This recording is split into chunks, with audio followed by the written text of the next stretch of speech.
ugu horeyn waxaan rabaa inaan u jeediyo xildhibaanada baarlamaanka golaha shacabka iyo baarlamaanka federaalka in aan martaa ku adkeeyo oo aan uga digo in ay arrimaha khilaafaadka ayaamahan socda ama khilaafaadka siyaasiga ah oo laanta fulinta ka jira in aysan ka hadlin, in ay martaa miidiyada la tagin ama ololeynteeda ay iska daayaan, taasoo sababtu ay tahay in haddii khilaafaad dalka ka dhaco ama madaxda dhexdeeda ay khilaafaad siyaasi ah ama afkaradwaa oo ku meel gaar ah uu soo dhexgalo, waxaa mar horaan waxaa weyn odayaal baa leeyahay, madax baa leeyahay, hogaamiyaal leeyahay, dad akhyaar oo go-aan le baa leeyahay, waa laga heshiinaa, waa laga dhexdhexaadinaa, waa laga heshiinaa. hadday dhici weysana waxay u soo biishubanaysaa in martaa golaha shacabka ay timaado, kaasoo ah mas-uuliyadda loo sameeyo uu yahay in arrimaha iyo mashaakilka dalka inuu xaliyo,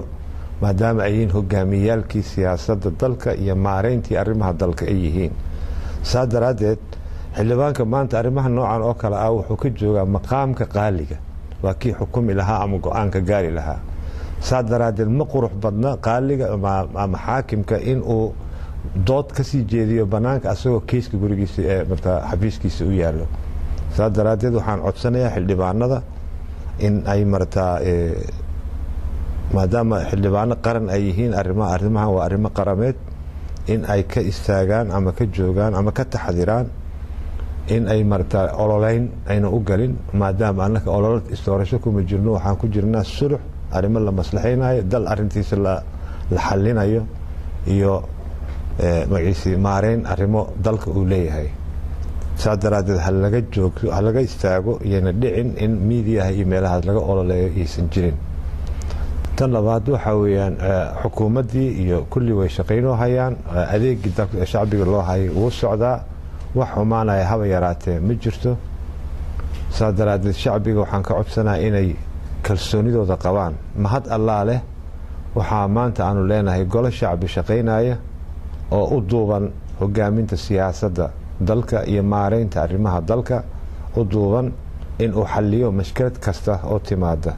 qof ahaan aad baan ugu kalsoonahay in golahan shacbiga xildhibaanadiisa ay karti buuxda u leeyihiin in ay xalliyaan xaalad kasta oo dalkan soo food saara, in ay karti buuxda iyo awood u leeyihiin iyo aqoonba inay xalliyaan. waan ku kalsoonahay, shacbigan waxaan ka codsanayaa inay ku kalsoonaadaan golahooda shacbiga.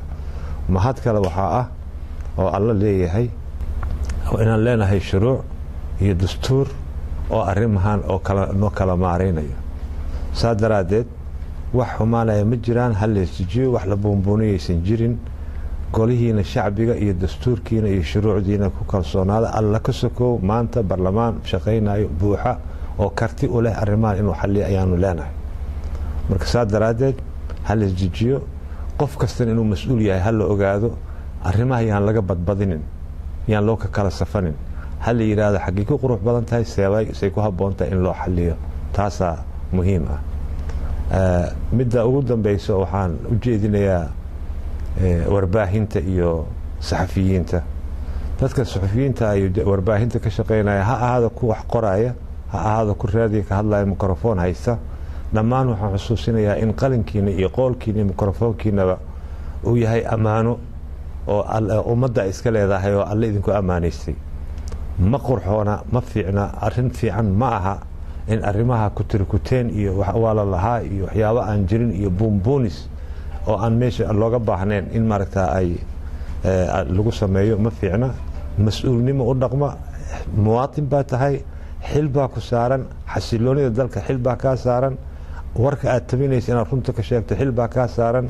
saa daraaddeed ogow, arrintani waa ammaano, allana waa lagu weydiin doonaa. isku dardarka ma fiicna.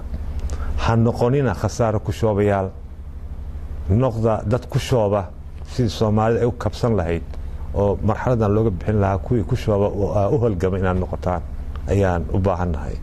aad iyo aad baad u mahadsantihiin. wasalaamu calaykum waraxmat ullaahi wabarakaatu.